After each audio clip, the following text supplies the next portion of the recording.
ఓం నమః శివాయ. ఓం నమో నారాయణాయ. కర్మ నివారణ నరదృష్టి నివారణ కాళభైరవాయ నమో నమః. ఓం దిగంబరాయ విద్మహే హంసవాహనాయ ధీమహి తన్నో కాళభైరవ ప్రచోదయాతు. హరి ఓం. వీక్షకులకి ప్రేక్షకులకి ప్రియ కాళభైరవ భగవద్బంధులకి స్వాగతం పలుకుతూ మమ్మల్ని ఎంతగానో ఆదరిస్తూ ఉండబడినటువంటి ప్రియ సోదర సోదరీమణులకు, జ్యోతిష్ అభిమానులకు, సనాతన ధర్మ సంరక్షకులు అందరికీ కూడా అడ్వాన్స్గా మహాశివరాత్రి పండుగ శుభాకాంక్షలు.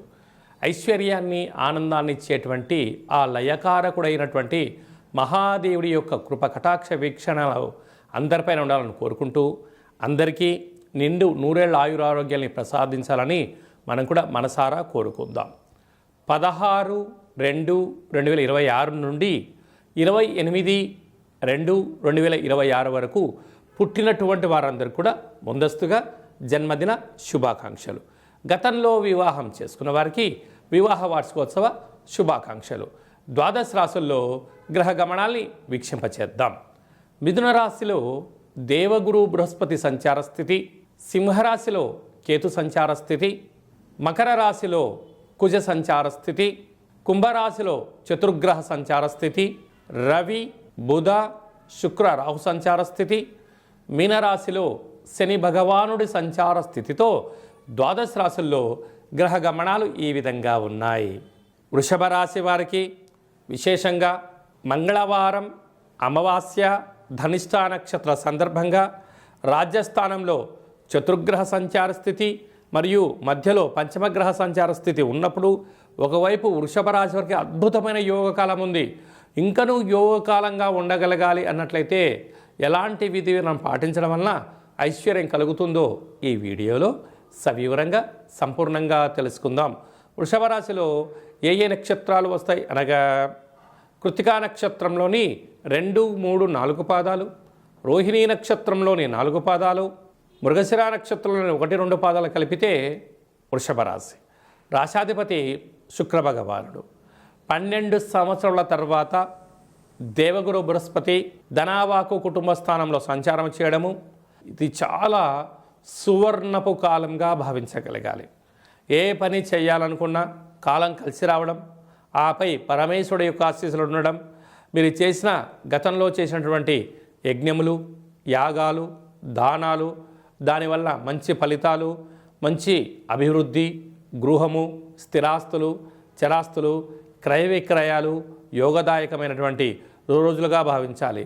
అంటే అర్ధాష్టమ కేతు సంచార స్థితి ఉన్నప్పుడు చిన్న చిన్న విషయాలను మీరు పెద్దగా ఆలోచించి నిద్రలేని రాత్రులు గడపకుండా మౌనంగా ఉంటూ ప్రతి వాటిని పరీక్షించుకుంటూ ఆధ్యాత్మిక చింతనగా మీరు గడపగలిగినట్లయితే సువర్ణపు యుగము వృషభ రాశి వారిదే అని చెప్పి గమనించాలి.